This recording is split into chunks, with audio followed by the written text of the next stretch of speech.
Welcome back to the Too Much Hockey Podcast, episode 294. I am your host, Joshua Marshall, and we are presented by Boston Pizza. We'd like to thanks Boston Pizza for sponsoring this episode. I really appreciate them jumping on as they have with us for a few months now. So I know it's been a while since we've recorded. It's been busy and there's a lot going on for sure. So we're going to cover a lot of great hockey topics here coming up in this episode, and we got some fun episodes that are going to follow this one right after. So looking forward to getting some content out there for you guys, and it is fun. There's so much going on, so it's a whole lot of great action, and obviously with the trade deadline coming up on March 7th, there is that part of the excitement as well too. But the Four Nations face-off has taken over the hockey world, and we're going to dive a little bit into that today with our guest. But we're a very special guest as we have joining us on the Two Months podcast today. So we're super excited for the Calgary Flames for letting us and giving us the time with head coach Ryan Huska. So that interview is going to be coming up very shortly here, but a really fun interview with Ryan here coming up very shortly. But yeah, we're going to touch on a lot of topics. He's been helping his son's team out in Calgary, and then getting the Flames back up and running, and just the great culture that they have in that organization, and the excitement that the next 27 games will have, and a push to the playoffs, and hopefully a playoff berth as well will follow suit with a strong finish. So we're looking forward to the excitement on that side of things, and it's been fun. It's been great to kind of be around the rink and watching this team, and seeing what they can do on and off the ice, and just the closeness that they have within that organization, and the community work that they do as well too is a whole lot of fun. So but yeah, so without further ado, let's get to our interview with Ryan Huska right now. We'll be back to touch on some other hockey topics after. Mutts fans, our next guest is the head coach of the Calgary Flames. We like to welcome Ryan Huska to the Too Much Hockey podcast. Ryan, how's it going? It's going well. Thank you for having me. No, thanks for coming on, and means a lot to have you on. It's obviously a career that I've been following, and you've hit all the check boxes on where you've gone throughout your career in the coaching side of things, and obviously a successful career off the ice as well too, or on the ice as a player. But we're looking forward to having you on and having some good conversations. And one of the cool things that I saw just recently, and I know you were asked about it yesterday with this break, was being able to connect with your son and his team, and being on the ice and giving back as a coach and as a father too. And the smile I saw on your face when that opportunity kind of probably came up, and you were talking about it on Mike Fuda's show, and when Parksy asked yesterday. So how was special to that to you during this break, and kind of regrouping and connecting with your son and then his team as well?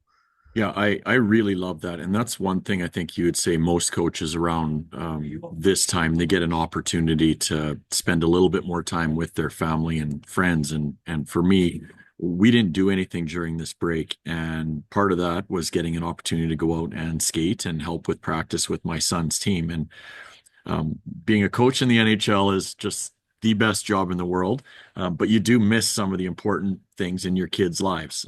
Just even like watching their practices at times or watching a game. So when you do get those opportunities, it's something that I really enjoy. It is funny though, because he doesn't listen to a thing I say, Oh where no. some of his teammates would. But that's what you get with your own son. But I do love being on the ice with him. It's a lot of fun for me, and I think it is for him as well. What have you seen in the trajectory and the progression in minor hockey in Alberta, especially around being around your son? Because we see it a lot. A lot of our kids that we work with, in terms of like the program that we have as well too. It's amazing to what you see in the skill level, the hockey sense, and the dedication.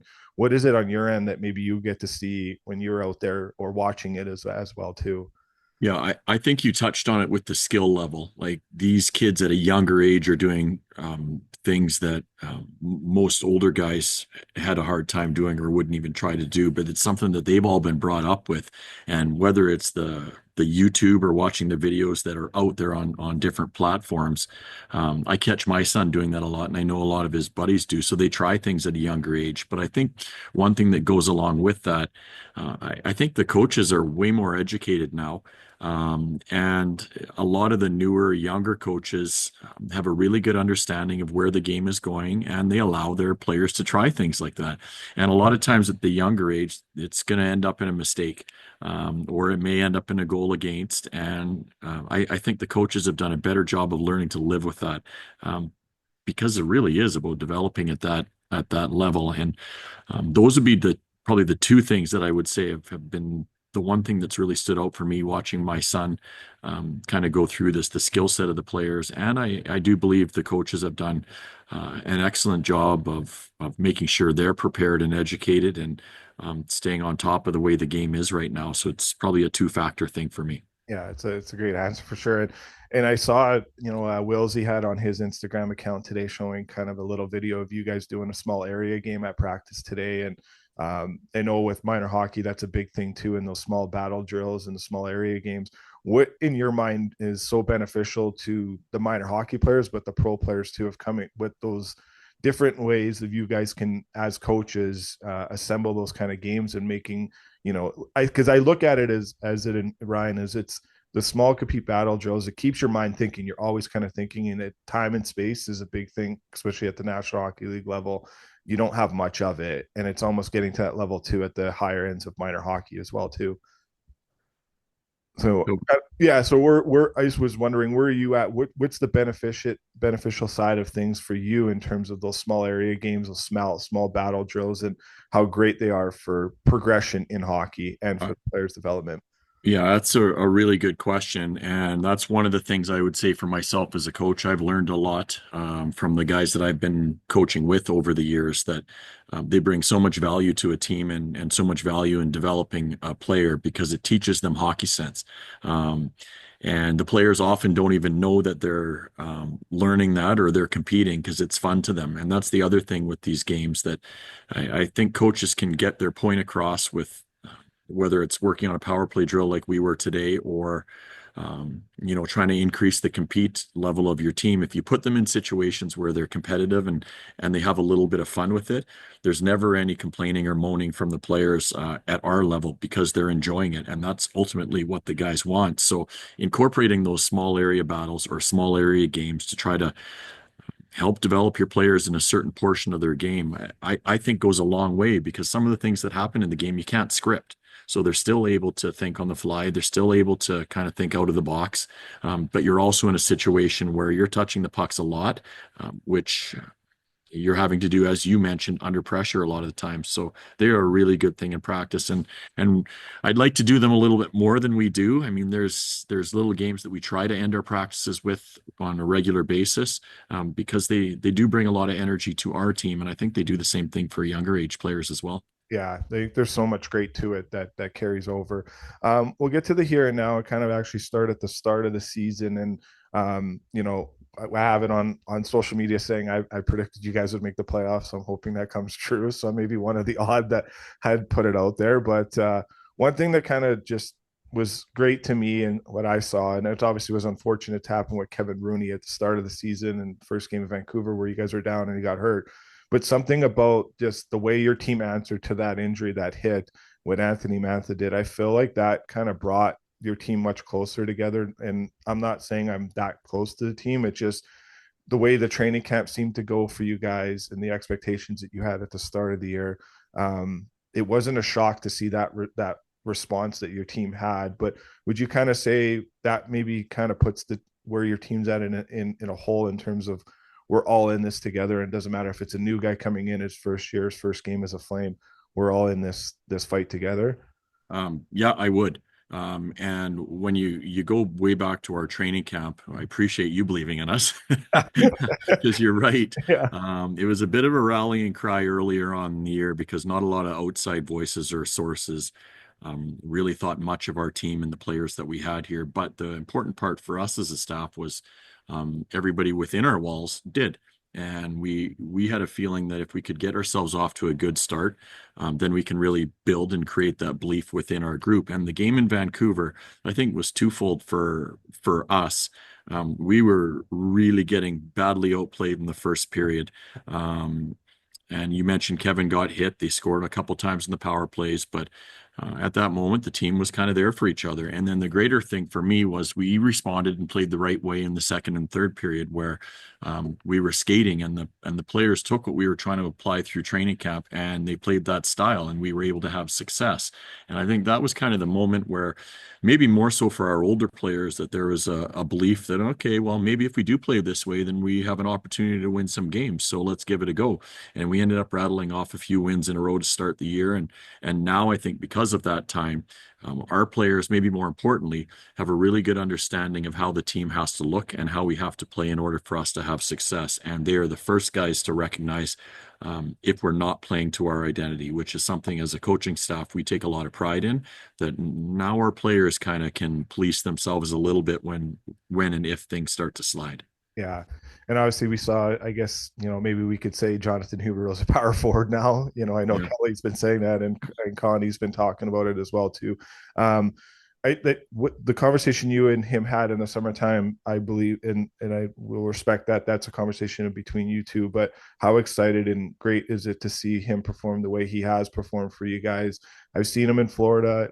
He played with a good friend of mine in Petrovic, and I felt that that team that they had the last one of the last years that Petrovic was there was a very close team, and the closest I've ever been around a team would be the team you have now. But it seems like Hubie and the rest of your group, and it's led by him in terms of what he's willing to do every single night and being that two-way player, but also that power forward. Can you talk about what he's been meant to your group and that message that you and him would have had at the start of the year or in the summertime as well?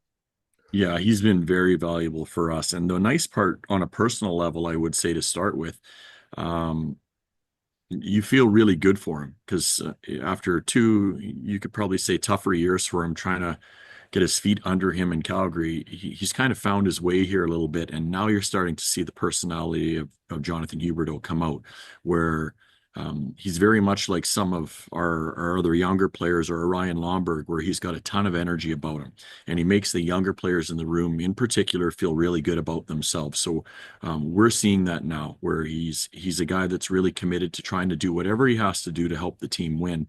And I think a lot of people look at him on a daily basis and recognize that.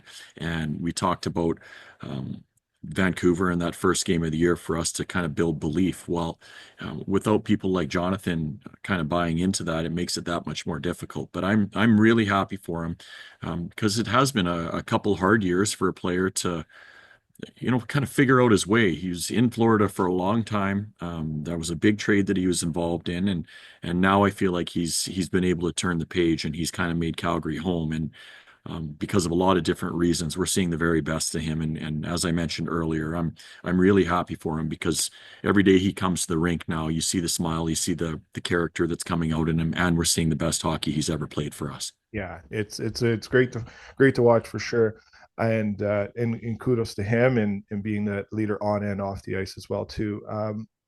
Kind of sticking with the development that you guys have as well too with the organization between the NHL and the AHL team. And I know you've talked about it before in pressers and whatnot, but it seems like what the message you would have had at any point of the season, if it's at the start of the year, mid-year, towards the end, that whether you're a player that comes up, it seems like you guys get the most out of those players at the American Hockey League level when they come up to your level. And Matthew Coronado is one of the biggest examples where he went down, but he is now being that impactful player that you guys thought, and he is going to continue to be in the foreseeable future and a bright future. But is there a standard and an expectation as that you guys have in that organization that does so well? Because we just had Cassie Campbell Pascal on, and one of our recent episodes, and it's just we both in the conversation just saying it just the conversations are great and they're positive, but they're also there's a standard that you have to hit, and when they come up, they seem to be a great player for you, Ryan. And can you kind of dive in a little bit more and then why that would be? Yeah, I think there's two reasons that I would say. One, I guess would start with Craig Conroy and Brad Pascal. The two of them I think they have a really good idea that you don't have to force players to be NHL ready, and I think they recognize the value of the American League and letting players mature there, and then bringing them up when they're ready. Because I think that's a situation where you often get the best out of them, where when they come up, they know it's their time and they're prepared to help your team win. So I think um, the strategy or mindset or whatever you want to call it in regards to letting players cook a little longer. People like to say that in the American League starts with Craig and Brad. And then I would say the second thing, when we get a player up here that whether it's an injury or we need a spark in our lineup or something like that, we have a lot of confidence in their ability to be used in certain situations because of the Wranglers coaching staff. You talk about development, Trent Cole, because of Brad Larson stepping away for his family. We're bringing him up Yeah. now, but a lot of these guys over the last couple of years aren't in the situation or aren't being used the way they are at this level without the work that Trent and his staff put in with these guys to make sure they were ready and confident and able to play in the situations that we needed. So the American League partnership, I think, is so valuable for an NHL team. And it starts with Craig and Brad and their message to the entire organization. But the staff that works with the Wranglers, they do a really good job of making sure that the guys are prepared. They do a great job of pushing and developing and teaching the same systems that we play with. And when a guy comes up here, expectation is you're just going to carry on and do what you do. And I feel like because of those two things, our coaching staff here has a lot of confidence in whoever we bring up that we can put them in and we know they'll get the job done. Yeah, it's a lot of fun to watch and see the reward that they put in at that level, and it goes over to the NHL level. We'll just finish up two more. Kevin Balls looks like he might be coming back in the lineup here. We'll see how that goes, and just having him back in the ice is probably a big thing for you. Can you talk about what he's meant to your back end and how great it is to kind of see what a player that did play a lot last year, and then you guys might not. I think maybe you said you didn't know what you really have, but what you have now is a great top four defenseman that solidifies your back end in such a great way. Yeah, it was such a funny situation too, like a big part of a big trade. Yeah, And we didn't really know. We watched some games on video, but he was a younger guy. Played a lot of games last year with Jersey, like you talked about, but prior to that, not much. Um, so you're kind of trusting your pro scouts a little bit in that regard. Then at the same time in training camp, he had a small little injury that kept him out of the lineup. So we're like, how is this going to fit? Or is he going to be a good partner for Erasmus? Or where's this guy going to be here? But when he came in and played the two last of our two final exhibition games, we paired him with Raz, and you could see the chemistry that the two of them had together, which made us feel pretty good about things moving forward. But he's got impact, one, of course, because he's a big man and he's hard to play around or play through, but he's got a very good stick um, for a bigger man. Like he uses it to his advantage. And the one thing that maybe we weren't ready for, he's got a sneaky good skill set where he's capable of making plays. He's capable of getting involved in the offensive side of the game, and not just having to rely on his partner Rasmus to do that stuff. So he's been a real important player for us in a lot of different areas. And when he was out of our lineup prior to the Four Nations break, we missed him, and it was a taking him out of the lineup was a big hole for us, and we're going to look forward to having him back as soon as he's ready to go, which we're hopefully will be our first game back. it's awesome to see, and we'll see how that goes for him. We'll finish up on Michael Backlund. We heard what John Cooper said about Sidney Crosby, where he is probably uh, every reason why the game is good. When you look at a guy like Sidney Crosby, he's the definition of why our game is good on and off the ice. And I would put Michael Backlund in that category too, for the tangibles that he has not only off the ice but what he has on the ice. What has he meant for you in that whole leadership core of where the message that you and the staff want to pass on to the rest of the team? How great that is to continue that part where the message is staying the same and the room is staying in the vibe that it is with that great message and that great leader. Yeah, I'll give you a short answer on that one. Like I think for a head coach, having someone like Michael is invaluable for a younger or first year head coach. And I will say, when I first got an opportunity to coach in the NHL, Mark Giordano was the guy around Calgary, and he basically grabbed hold of the other defenseman and said, "What he says is going to go." So basically we got your back because I played one game in the NHL. I'm not an NHL player. So you have to kind of earn your way in there. But because Mark did that early on for me, it allowed me to feel much more comfortable. Now, fast forward here till last year, there's a new chair and things. There's a lot of questions that get asked when a guy goes from an assistant to a head coach. And if you have some players that are maybe spinning their wheels or they're not quite sure about things, it's can become a pretty difficult transition. But similar to the way Mark was with me, Michael was the same way. So he grabbed hold of the room and was more about this is what we're doing, and we're going to do it to the best of our ability. And I think because I had him kind of on my side, he's really worked to try to bring other people in the fold. And it kind of made it Michael's team, I would say. But we have a great relationship together. It probably goes back to our Kelowna days. Yeah. I trust him a lot, and I know he's had a huge impact on our team. The one beautiful thing that you talked about with him is he's so ingrained in the community with all the charities he's a part of. Anything that he can do to help a charity or a foundation, whatever the case may be, I don't know if I've ever heard of him saying no.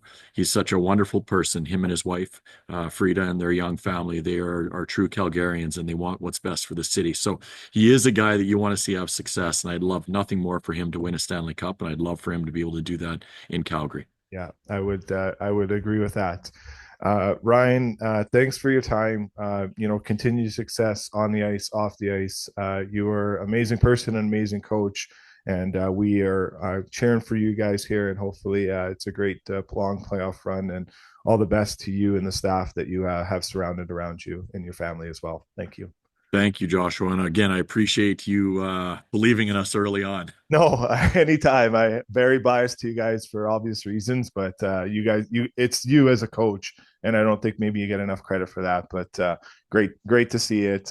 It's going through the way it is and continued Thank, success. awesome. Thank you.